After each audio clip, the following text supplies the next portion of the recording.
नमस्कार, स्वागत है आप सभी का एजी नाउ स्वदेश पर। मैं हूं आपके साथ सौमित्र मुदकर। आप देख रहे हैं मार्केट्स पर हमारी खास पेशकश कल की तैयारी।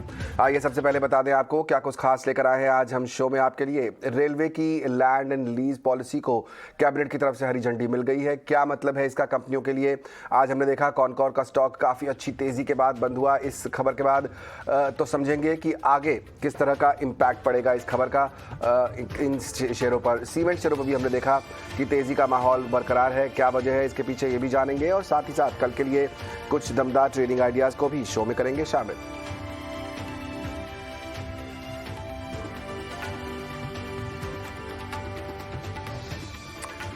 लगातार 5वें दिन बाजार में हमने देखा गिरावट के बाद खरीदारी देखी गई है। इससे निफ्टी दिन के निचले स्तर से 150 अंक सुधरकर 17,600 के स्तर पर बंद हुआ है।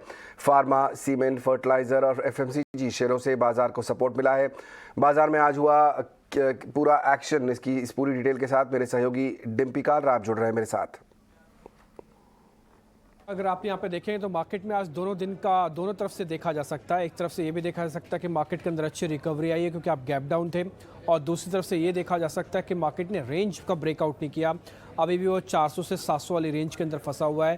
खैर आज एडवांसेस आपको थोड़ा ज़्यादा दिख रहे होंगे इन स्पाइट ऑफ दिस कि बाजार आज लाल निशान में 31 पॉइंट नीचे, लेकिन एडवांस डिक्लाइन थोड़ी ज़्यादा बेहतर होती हुई दिखी है। ये सेकंड हाफ में थोड़ी ज़्यादा बेहतर होती हुई दिखी है। सेंसेक्स और निफ्टी में भी आप देखेंगे तो परसेंटेज में 0.25% तक के आसपास की ही गिरावट है, कुछ ज़्यादा गिरावट नहीं है। इंडिया विक्स भी अगर आप देखेंगे तो अभी भी 20 के नीचे ही चल रहा है। इसका मतलब मार्केट के पास ना तो रेंज ब्रेकआउट ना ही रेंज का ब्रेकडाउन करने का कुछ ज़्यादा पोटेंशियल है। फिलहाल मार्केट एक रेंज में रहने के आगे भी कयास लगाए जा सकते हैं।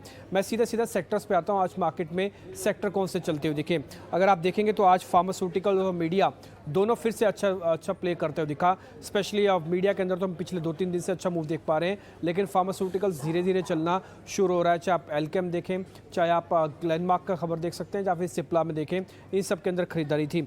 अब आ जाते हैं आज के टॉप गेनर लूजर सेक्टर्स में कौन सा था।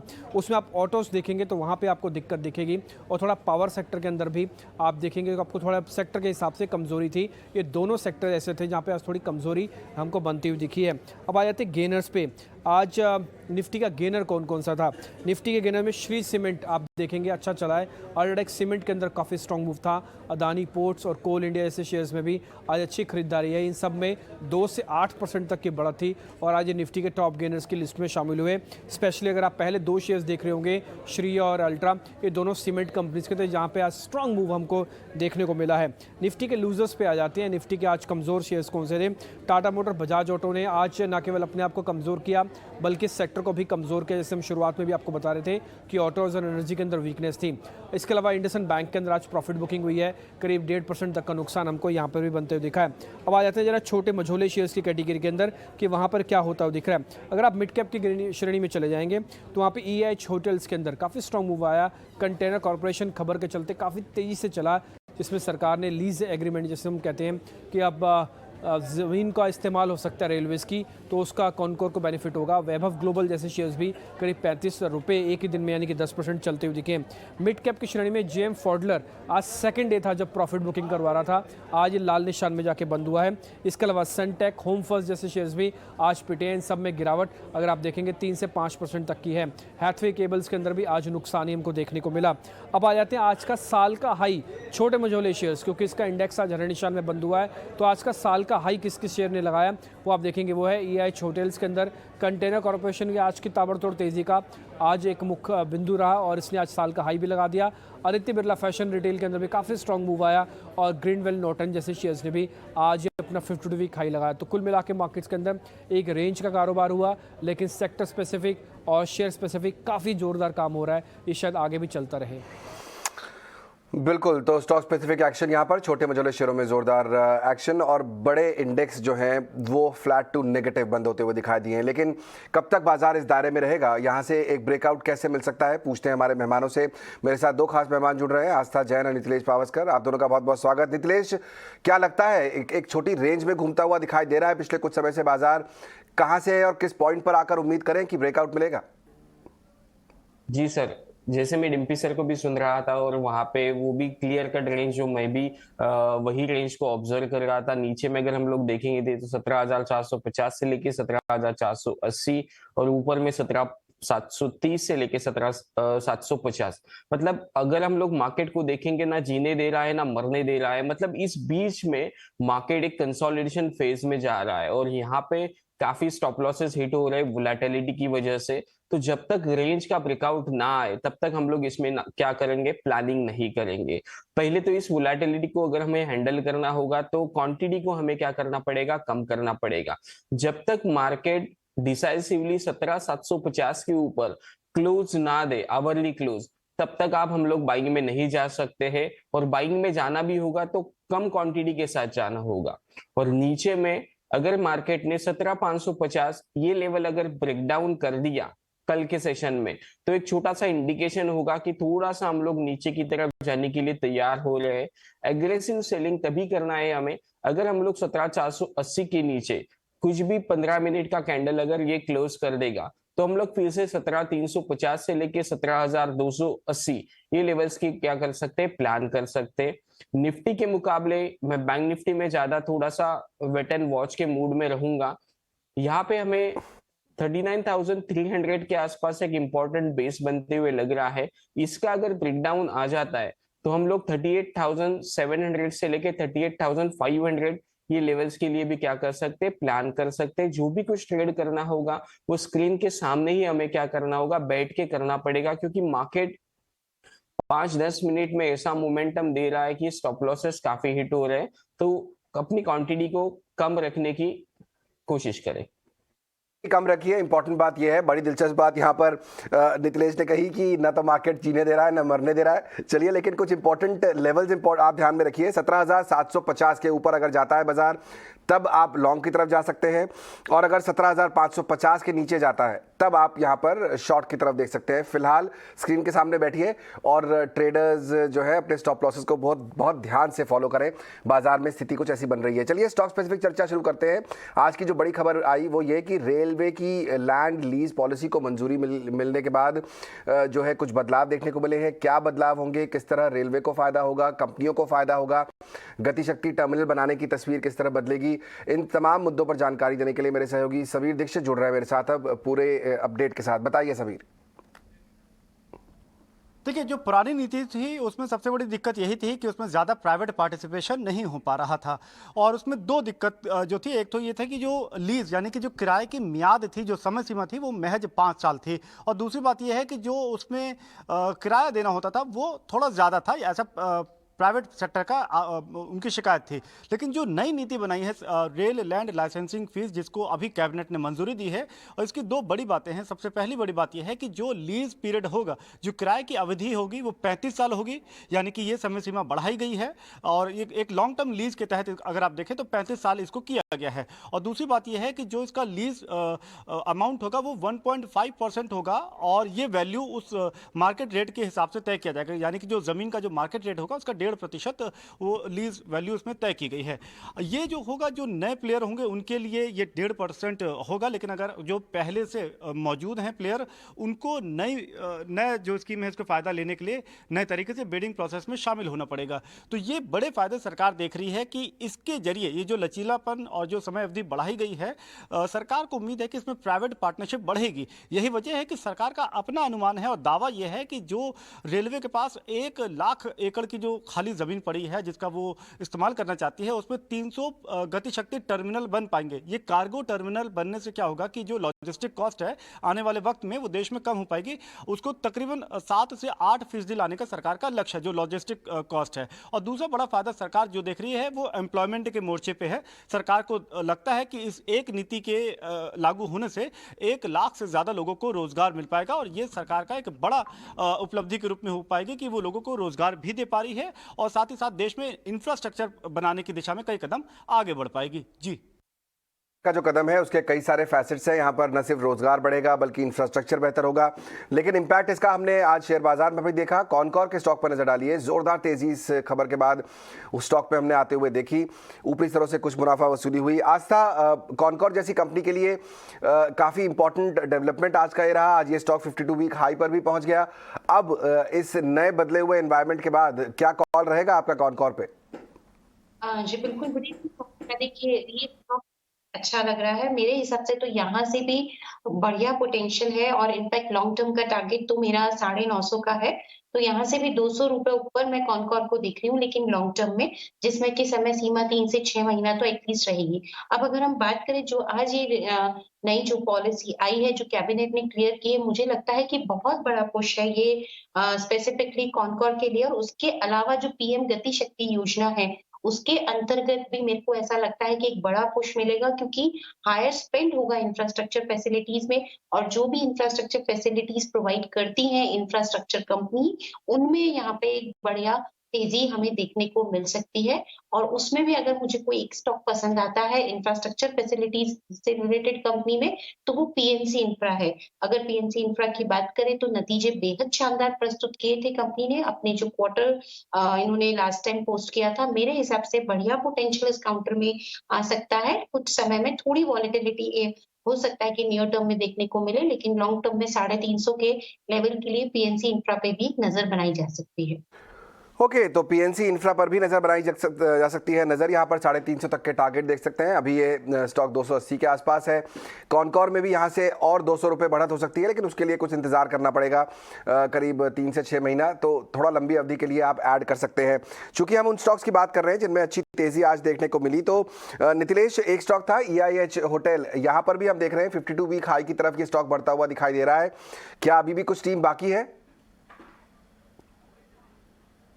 जी सर, एक मिनट सर। मोमेंटम काफी स्ट्रांग है स्टॉक में, और अगर ये स्टॉक को थोड़ा सा कंसोलिडेट करके अगर ये ब्रेकआउट कर देगा 500 के लेवल्स को, तो काफी अच्छी तरीके से इसमें एक स्टॉक मोमेंटम दिखा सकता है।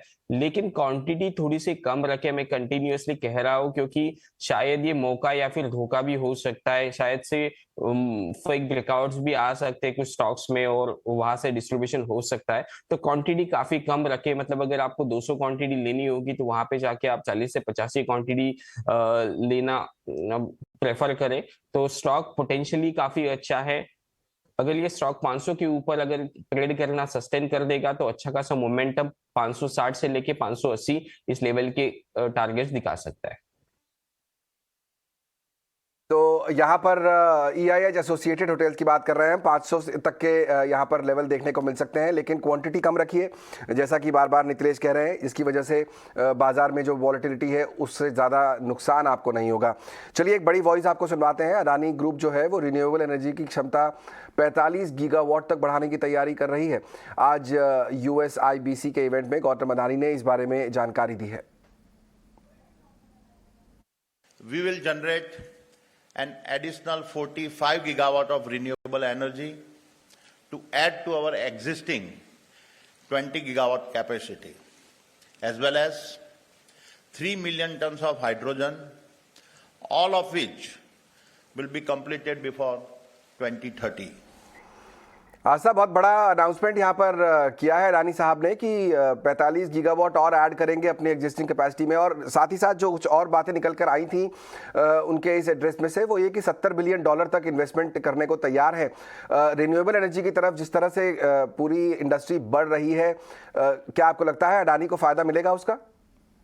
जी बिल्कुल, बिल्कुल फायदा मिलेगा। और इनफैक्ट मैं एक और बात ऐड करना चाहती हूँ, जिस तरह से जो हमने अभी यहाँ पे चर्चा की थी कि जो रेलवे की पॉलिसी आई है, उसमें मेरे को ऐसा लगता है कि टाटा पावर जैसी कंपनियां जो कि एनर्जी में हैं, उनको भी यहाँ पे फायदा होता हुआ नजर आएगा। और आप अगर सौमित्रा देखें तो लास्ट 2 दिन में इस काउंटर में काफी ज्यादा ओपन इंटरेस्ट में भी बिल्डअप हुआ है, और यहाँ पे एक मोमेंटम भी बनता हुआ नजर आया है। तो उसी की तर्ज पे टाटा पावर हो या फिर अदानी हो, मुझे लगता है कि ये स्टॉक्स भी अपने अच्छे यहाँ पे तेजी दिखा सकते हैं। अदानी में क्योंकि खुद के फंडामेंटल्स भी यहाँ पे सही चल रहे हैं, और जिस तरह से अनाउंसमेंट्स आ रहे हैं तो पॉजिटिव रहेगा।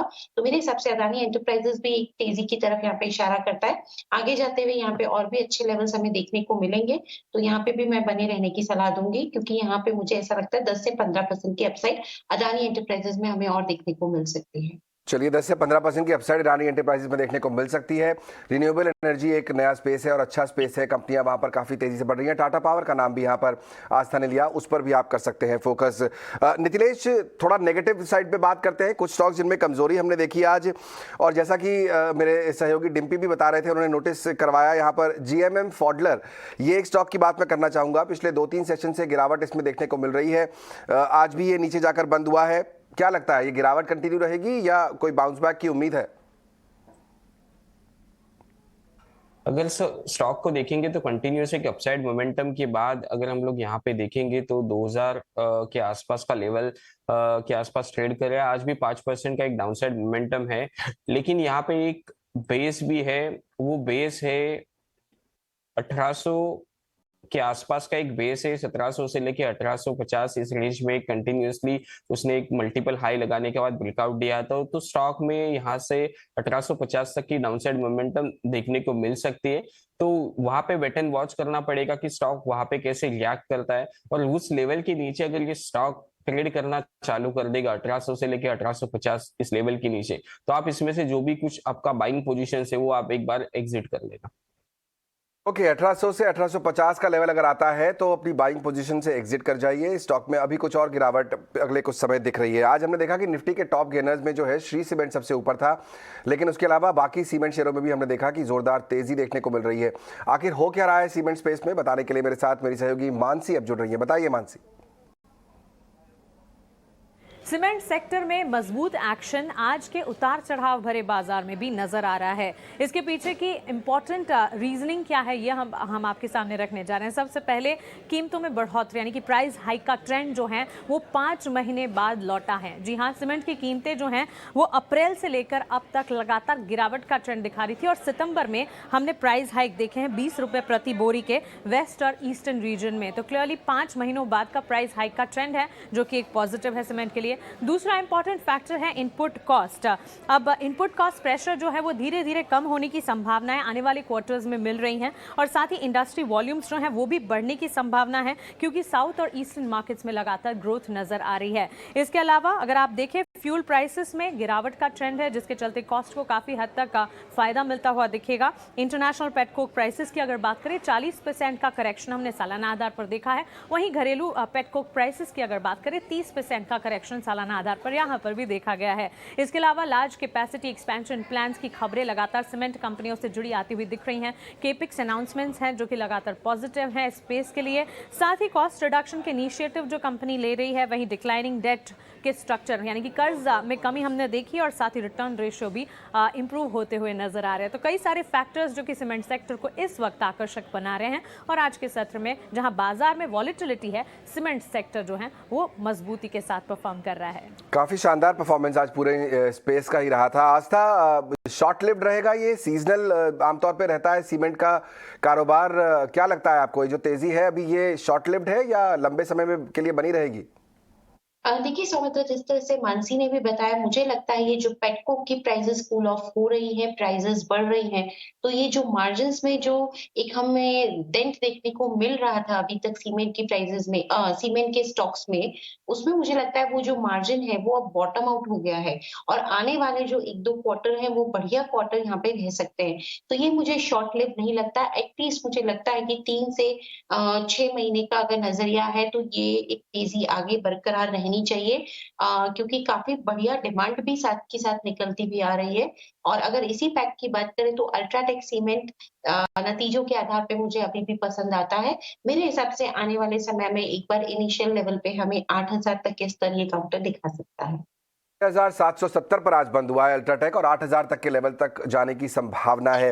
नितिलेश, सीमेंट में आपको कुछ पसंद आ रहा है क्या? ट्रेडर्स के लिए 6-8% चल चुके ये स्टॉक कुछ और अपॉर्चुनिटी देते हैं? सर, एक अंबुजा सीमेंट अच्छा लग रहा है मुझे, लेकिन थोड़ा सा मोमेंटम उसमें भी आ चुका है। मैं यहाँ पे थोड़ा सा वेट करना चाहूंगा। अगर ये काउंटर 420 के आसपास अगर आता है और उसके बाद अगर कुछ नया ब्रेकआउट दे देता है तो मैं यहाँ पे लेना पसंद करूंगा, क्योंकि मैंने ये स्टॉक क्लाइंट्स के साथ ऑलरेडी डिस्कस किया था। 380 के आसपास वहां पे ब्रेकआउट आया था, तो रैली ऑलमोस्ट 50% से ज्यादा हो चुकी है। तो यहाँ पे चलती गाड़ी को पकड़ना मैं सलाह नहीं दूंगा, थोड़ा सा वेट एंड वॉच कर लीजिए कि थोड़ा सा कूल ऑफ होने दीजिए। फ्रेश ब्रेकआउट आने के बाद ही हम लोग इसमें क्या करेंगे, प्लान करेंगे। स्टॉक्स अच्छा चल रहा है, जिनका भी एग्जिस्टिंग लॉन्ग है तो जरूर होल्ड कर सकते हैं। ओके, अगर एग्जिस्टिंग लॉन्ग है आपका अंबुजा में तो होल्ड कीजिए, अगर आप नई एंट्री लेना चाहते हैं तो थोड़ा रुकिए, कुछ कूल ऑफ होने दीजिए, तब आपको बेटर अपॉर्चुनिटीज मिलेंगी। डाउन साइड में कुछ स्टॉक्स और नितिलेश जो आज कमजोरी के साथ ट्रेड कर रहे थे, उसमें ऑटो स्टॉक्स लिस्ट में ऊपर थे, टाटा मोटर्स, बजाज ऑटो, इन दोनों में हमने गिरावट आते देखी। क्या लग रहा है दोनों के चार्ट्स पर?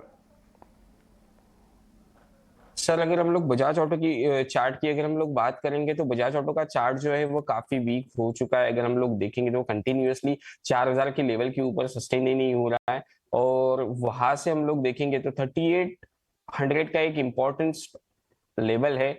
इसके नीचे अगर ये चला जाता है तो एक फिर से हमें बिकवाली देखने को मिल सकती है, वो 3700 से लेके 3600 के दो लेवल्स हमें देखने को मिल सकते हैं। ओवरऑल जो मेरा व्यू है वो ऑटो सेक्टर के ऊपर थोड़ा सा निगेटिव है। कल भी हम लोगों ने क्लाइंट्स के साथ डिस्कस किया था, एमएनएम में बिकवाली किया है, तो एमएनएम भी एक सेलिंग काउंटर बनते हुए मुझे लग रहा है। एमएनएम, टीवीएस मोटर, ये स्टॉक्स के ऊपर ध्यान रखें, क्योंकि इसमें प्रॉफिट बुकिंग जो आने वाली है वो पहले प्रॉफिट बुकिंग ऑटो में आ सकती है, और यहाँ से ऑटो में काफी तेज बिकवाली हमें देखने को मिल सकती है। जो आईटी में हमें देखने को मिले थे एक्सीडेंट्स, वो अभी ऑटो में आ सकते हैं, तो थोड़ा सा यहाँ पे केयरफुल रहने की राय होगी। फुल रही है यहाँ पर ऑटो स्पेस में, अभी कुछ और गिरावट की संभावना दिखाई दे रही है। आगे बढ़ते हैं कि अहम खबर बताते हैं आपको। चंडीगढ़ एनसीएलटी में कल इंडिया बुल्स रियल एस्टेट की सुनवाई होने वाली है। डिटेल्स के साथ मेरे सहयोगी शरद दुबे एक बार फिर जुड़ रहे हैं। बताइए शरद। जी हाँ, फोकस में रहने वाला है इंडिया बुल्स रियल एस्टेट, क्योंकि इंडिया बुल्स रियल एस्टेट और एम्बेसी ग्रुप की जो मर्जर प्रोसेस है वहाँ पे कल एनसीएलटी की हियरिंग है चंडीगढ़ में। इसके अलावा जो है पिछले 2 या 3 महीने से एक अच्छी बज़ भी चल रही है कि एक अप्रूवल आ सकती है, और बाज़ार का एक्सपेक्टेशन है कि मर्जर नॉट जो है संभव होगी। अब स्टॉक की ट्रैकिंग की बात करें तो लगभग 50% से ज़्यादा का ग्रोथ जुलाई लो से देखने मिला है। और अगर मर्जर की प्रोसेस की टाइम बताएं तो 2020 में दोनों के बीच जो है एग्रीमेंट साइन हुई थी, 2021 में सीसीआई की अप्रूवल आई थी, और इस साल फरवरी में शेयर होल्डर्स का भी अप्रूवल मर्जर के लिए आ गया था। तो एक टाइप से आप कह सकते हैं कि वन ऑफ द लास्ट जो है कंप्लायंसेस है इस मर्जर प्रोसेस को कंप्लीट करने के लिए। अब आगे बढ़ते हैं कि मर्जर के बाद क्या होगा। तो यहाँ पे एम्बेसी ग्रुप जो है प्रमोटर्स बन जाएंगे इंडिया बुल्स रियल एस्टेट के, और इनका जो स्टेक है कंपनी में वो 14% से बढ़ के अब 45% का स्टेक हो जाएगा। और आगे बढ़ते हुए जो कंबाइंड एंटिटी है वहाँ पे लगभग 8 करोड़ स्क्वायर फुट से ज़्यादा का स्पेस डेवलप्ड और पोटेंशियल वाले लैंड, ये जो है सारे जो है सेक्टर्स जो है आप आ जाएंगे एंटिटी में। और आखिर में लगभग 30 प्रोजेक्ट्स जो होंगे इस टोटल कंबाइंड एंटिटी में दिखेगा। बिल्कुल, तो चलिए कल इस खबर का पूरा अपडेट आपको ईटीना स्वदेश पर मिलेगा। फिलहाल लेकिन वक्त हो गया मेरे मेहमानों से ये जानने का कि कौन से स्टॉक्स पर कल के ट्रेडिंग सेशन में उनका ध्यान रहेगा। वक्त है वीआईपी शेयर्स का।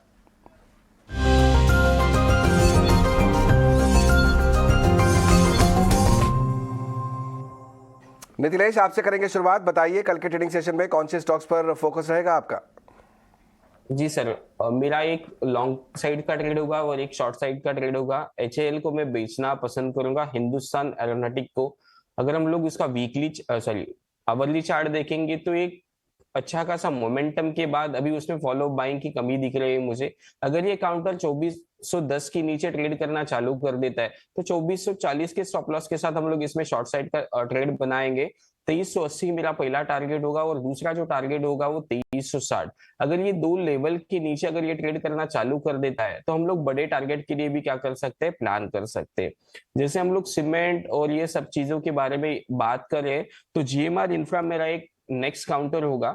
अगर हम लोग इसका वीकली चार्ट देखेंगे तो कंटिन्यूअसली इस स्टॉक ने 35 से लेके 37 इस रेंज में बेस बना के अभी 40 को ब्रेकआउट करने की तैयारी कर रहा है। जैसे ये स्टॉक अच्छा खासा मोमेंटम दिखाएगा तो मेरा जो इनिशियल टारगेट होगा वो टारगेट होगा 46 से लेके 50। ये दो टारगेट के हम लोग प्लान कर सकते हैं। इस स्टॉक को फ्यूचर्स में नहीं लेना है, कैश में ही लेना है, कम क्वांटिटी के साथ लेना है, और 46 से लेके 50 ये टारगेट के लिए हम लोग प्लान कर सकते हैं। अगर ये 50 का जोन क्लियर कर देता है तो हम लोग इस स्टॉक को आने वाले समय में डबल होते हुए भी देख सकते हैं। तो लंबी अवधि के लिए निवेश करने की राय होगी।